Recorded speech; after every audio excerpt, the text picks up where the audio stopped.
Growing up, my experiences with God and Jesus and the church in general were very limited to some extraneous Sunday school classes I had at like Easter or Christmas.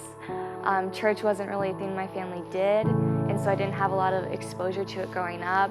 I ended up going to a private Catholic high school, and so theology class was mandated there.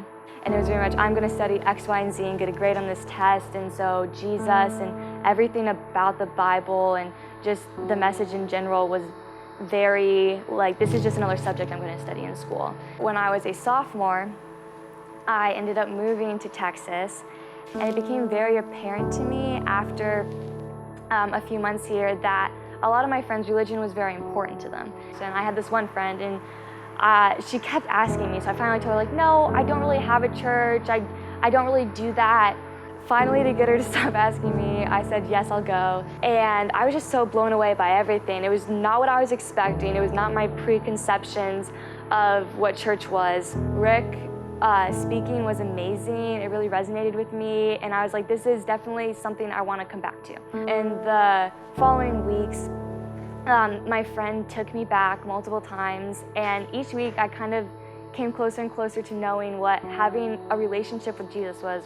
Before, my preconceptions had been like, you had to go through like a priest to talk to him, you had to go to like confession and confess your sins. But this was more like open in a sense I never really knew existed. You could pray and talk to God and talk to Jesus directly and form a relationship with him, whether that be through praising him through music, going to church, getting into the Word, which I'd never done before. Like, I'd never gone home and opened my Bible and just read to get closer to Jesus. All these concepts were so foreign to me.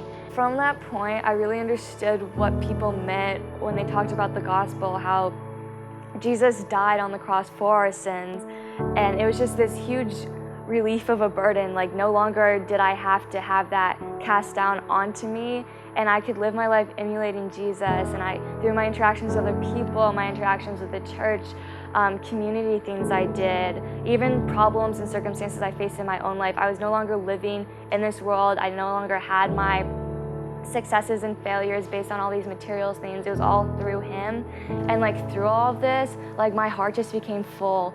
I wasn't basing myself in academics anymore. I wasn't basing myself in how well I did in sports, and my successes in lives weren't based on that. I was more focused on like growing my relationship with Jesus and really starting one with him than I was on anything else. And it totally changed my outlook on life. The connections I made with my small group leaders, just the way we were able to delve into the Word together, and the accountability that put on me, the accountability that my new friends put on me, and the whole sense of like, people are here to help you in your journey through Christ. Everyone there is there to help you grow, is help you to learn more about the gospel, is there to support you in your faith when you're having periods where I'm distancing myself from the Lord, I'm distancing myself from Jesus. They're there to pull you back in, and just this home and community and sense of family you get from it is just incredible.